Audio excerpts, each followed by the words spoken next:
Say hey everyone, welcome into another edition of Say Hey Plays. My name is Jose Bouquett.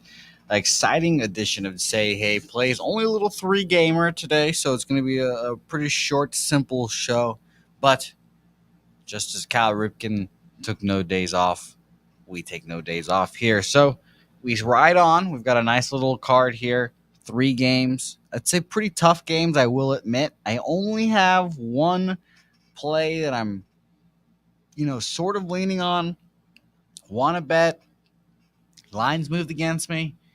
But we'll see. We'll talk it out here and talk through the game here. It's a great banger of a game, too, obviously. So that'll be a lot of fun here.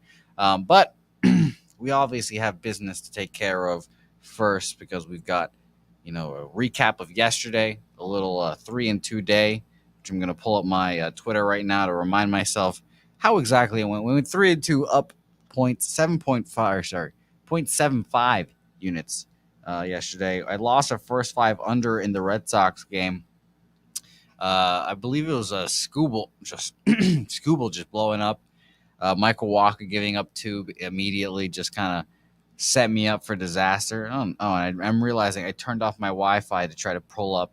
Because it's funny, in Southtown 101 in Pub Sports Radio Studios, whenever I use the Wi-Fi here, it says I'm in Seattle. So whenever I try to watch Seattle Mariner games, I can't watch them because I'm blacked out. But at least I can watch the Rangers and Astros. But I went 3-2 yesterday. We hit with the Pirates team total over 4, and we'll talk about those fucking buccos here in a second. Atlanta Braves team total over 4.5. We lose by the half run. They make a furious comeback at the end of the game. I didn't watch it because I was busy out with family, but I saw the score, and then I saw them come back and win, which is crazy. Baltimore first 5 -0.5. Thing of beauty there, no sweat. Like I mentioned, that Red Sox Tigers first 5 under 4.5. And Kansas City Royals, LA Angels, first 5 under 4.5 there. It was a juicy -125, but it cashed really comfortably. Probably could have, adjusted the line, moved it down, obviously. But a safe way to do it. We did it, and that's how we roll. But, yes, shout out to everyone watching. James Lill, Ron Lofton, Stellar Girl. I'm feeling the same way, Stellar Girl, about this three-game slate here. It's a tough little three-gamer, and I'm not sure. This might be one of those days I don't actually have a play, so it's going to be interesting to see for sure. I am now pulling up the Mariners game because Frankie Montas is up to something. I saw Frankie Montas is up to something. Maybe we'll watch a little no-no in the process here, but we'll see if my phone can handle it without the Wi-Fi. All right, so let's officially get into it, though, because we've got these three games that people want to talk about, especially the first game. We'll get it out of the way. But, as always, thanks to the people of Baltimore. Let's get right into it. Say Hey Plays 78.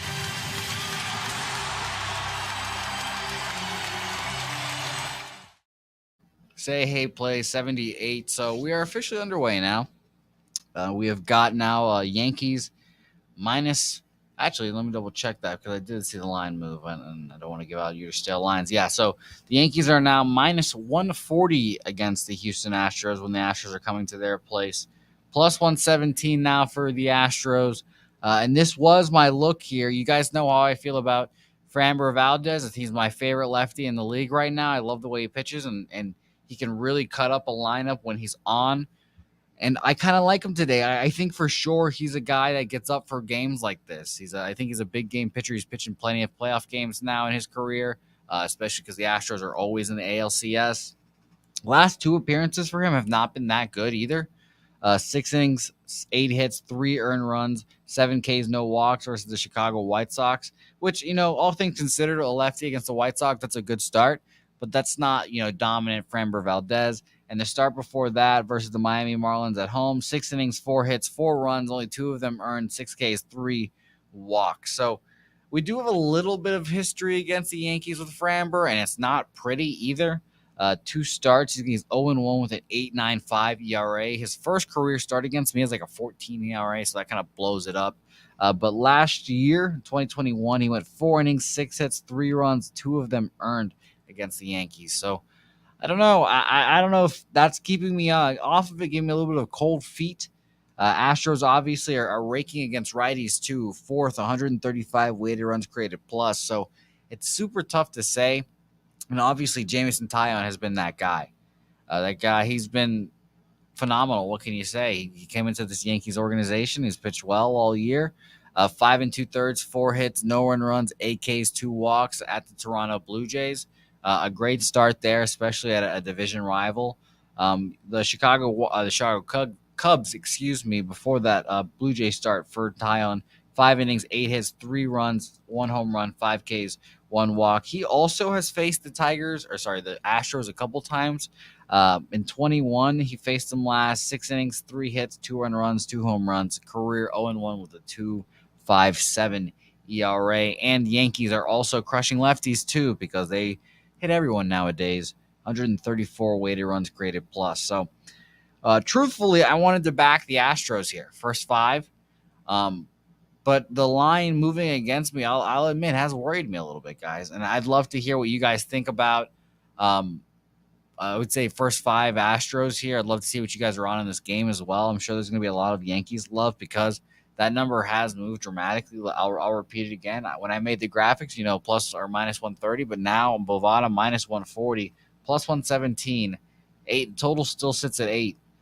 First 5, I wouldn't also hit a first 5 under as well. But betting first 5 unders or unders in general in Yankee Stadium is kind of worrisome, I'll be honest.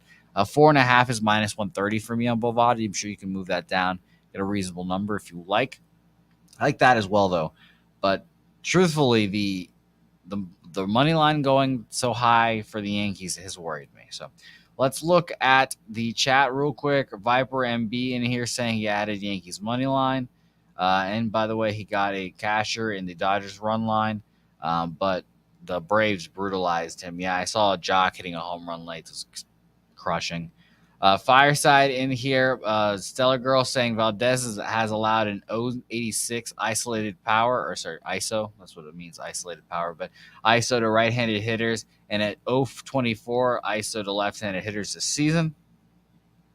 Yeah, Ron Lofton saying hard pass on Yankees minus 130 no matter how well they're playing. Strong words, Ron Lofton, for apparently the best team in baseball. Yeah, I mean, if I don't move on this game, I don't know if I'm going to move on any game on the slate. So I'm going to keep it circled. First 5, money line minus 105 for me. It seems like, and by the way, that line, it moved drastically for the money line full game, but first 5 hasn't moved at all. Still minus 105, minus 125 each way. So I think it's going to be an interesting game to say the least. It's probably, and by the way, I cannot read. By the way, yeah, I'm just like dyslexic. Apparently, it's what I'm learning, guys. I don't know what's wrong with me. I'm just dyslexic nowadays. It's crazy. But shout out to you, Ron Lofton. Sorry, hard pass on Yang, or hard to pass. See, there we go. I'm fucking blind as a bat. That's hilarious. Shout out to you, Ron Lofton. So that's funny. Chief. This game is a bum fight of the highest quality. This game's not a bum fight. Get out of here. And by the way, Alvarez is still punishing righties. 360 weighted runs created plus in the last 3 weeks. So maybe some I was going to say Framber Valdez. Maybe some Alvarez stats or props, tonight as well. So let's move on. Maybe I'll be able to read in this next game here. Like I said, I think I will move on the Astros first 5, but I'm not going to make it official to the end of the show. And that'll be like in 10 minutes. So you guys will be here, so stick around for sure. Orioles, White Sox here. Dean Kramer, the cream machine. And, I don't know much about my man. Where is it? I put that graphic. See, I'm misplacing graphics. Oh, there you are. I don't know much about Seinfeld, but I do know that Kramer is a part of the show, and we've got our own Deem on the bump here, and he's pitched pretty well. 1-1 with a 2.35 ERA this year. 6 innings, 5 hits, no earned runs, 5 Ks, 1 walk against Tampa Bay, and then 5 innings, 4 hits, 2 runs, 1 earned run, 2 Ks, 2 walks. I think that's quality, especially from what you're looking for in the Orioles there. Johnny Cueto on the other side, who also has been sneakily good, and he's been kind of a when is he going to fall off situation.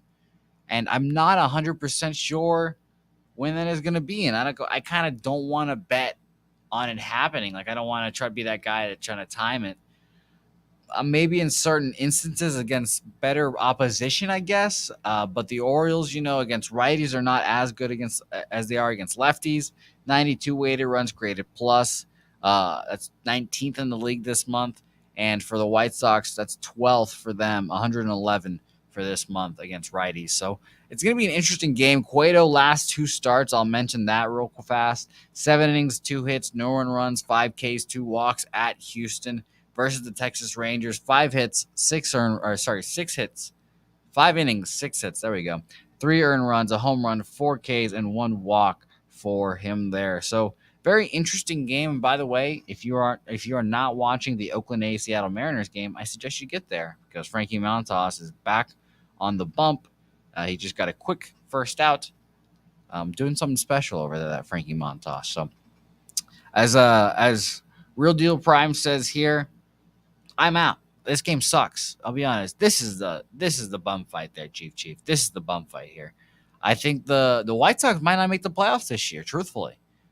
They got to win that division to make the playoffs because those 4 AL East teams are going to keep up those wild card spots, hold them up, and it might leave the Twins or Guardians out packing. So we'll see. We'll see for sure, and absolutely is going to leave any second place team in the AL West, unfortunately. So Seattle Mariners, unfortunately, not going to make the playoffs again. Not going to make the playoffs again. All right, let's move on to the last game here. Like I said, a quick little 3-gamer here. I wish I could say more about the Baltimore Orioles Chicago White Sox game, but that game is just so gross.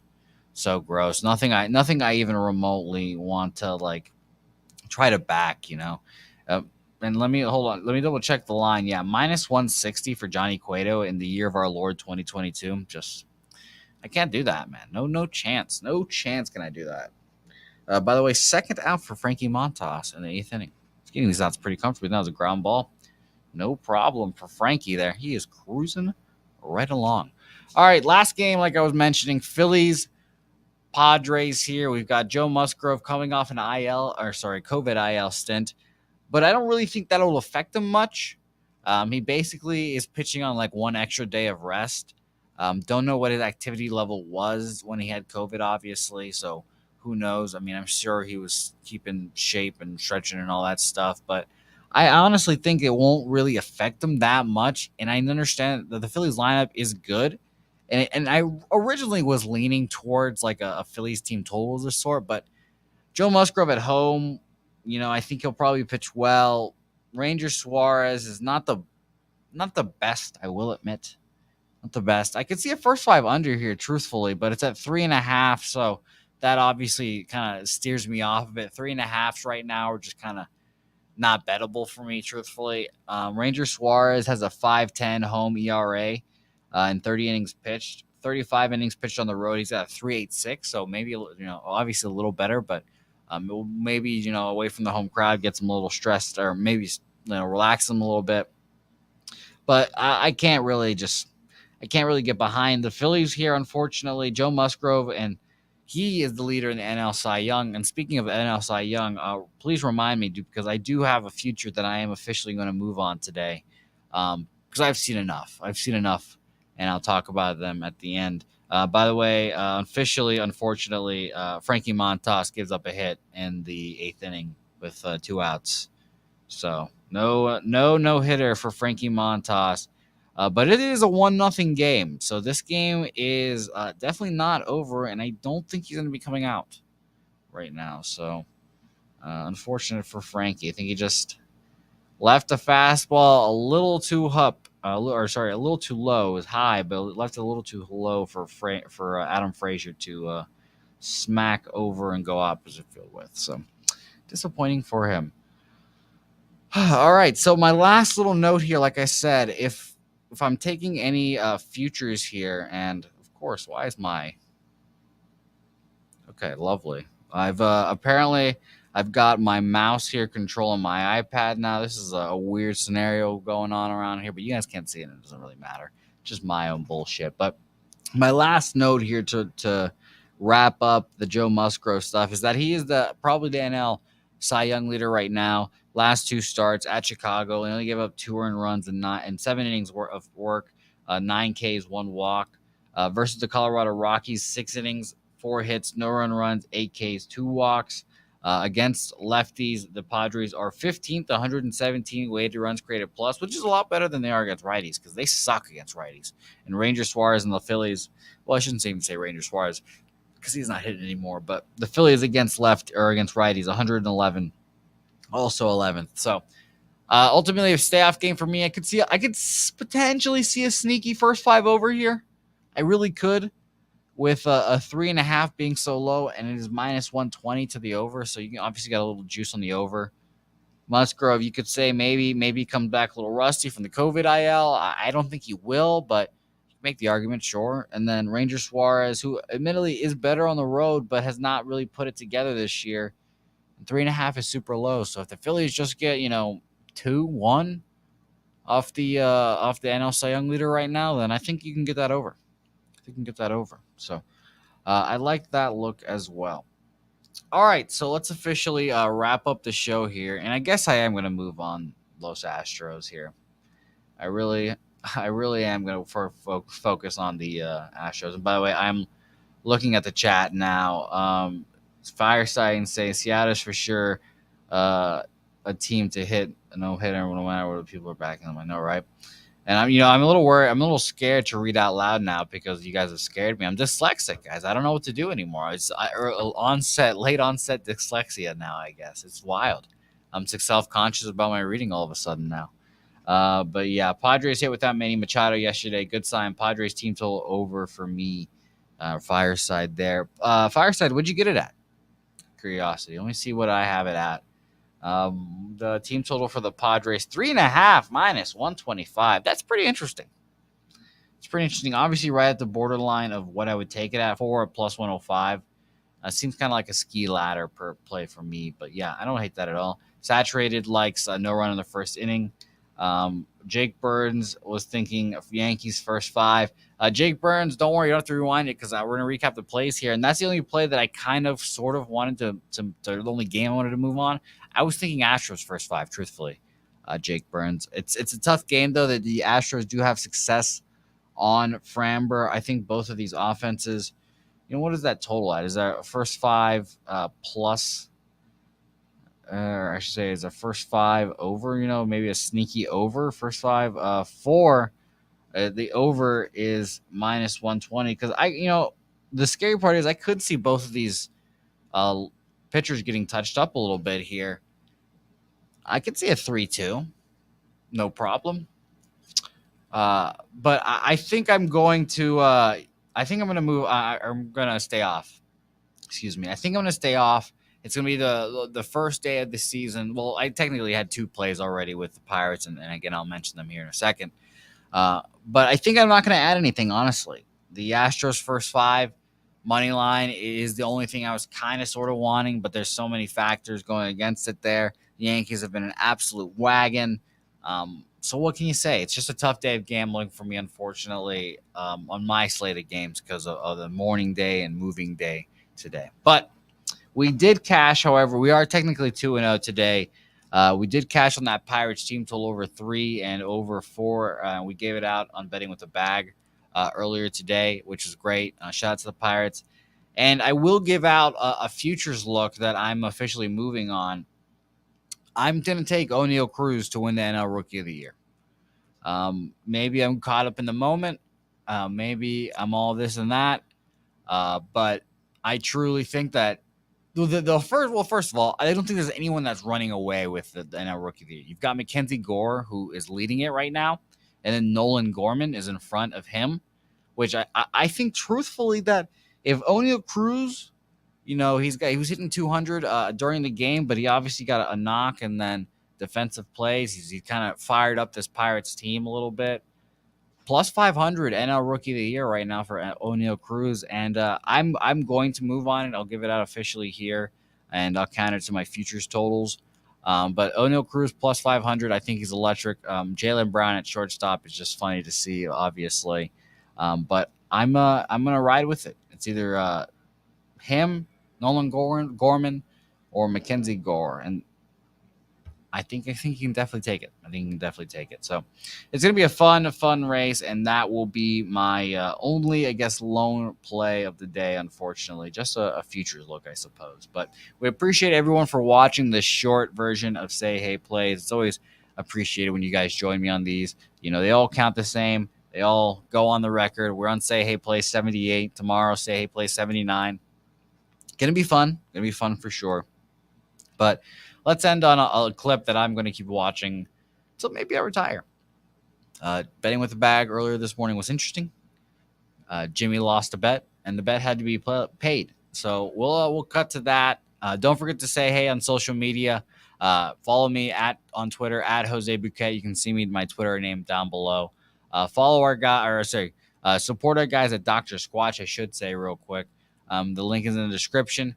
Go get yourself a subscription package for all their soaps. They smell great. I've told you about them hundreds of times.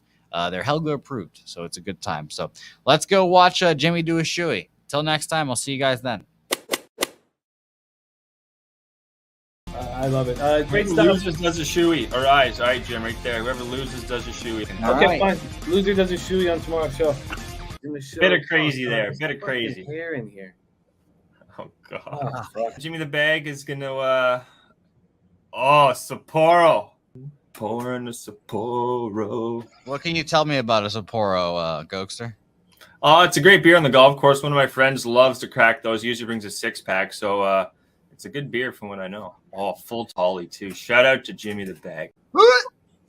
Oh, Jesus, spilling it all. Right. Honey, let's wow, here we go. Bag in there. Let's A man, go. a true Let's man. fucking go. Get it in ya. Yeah, holy. Every drop. Wow. Yes. Great day.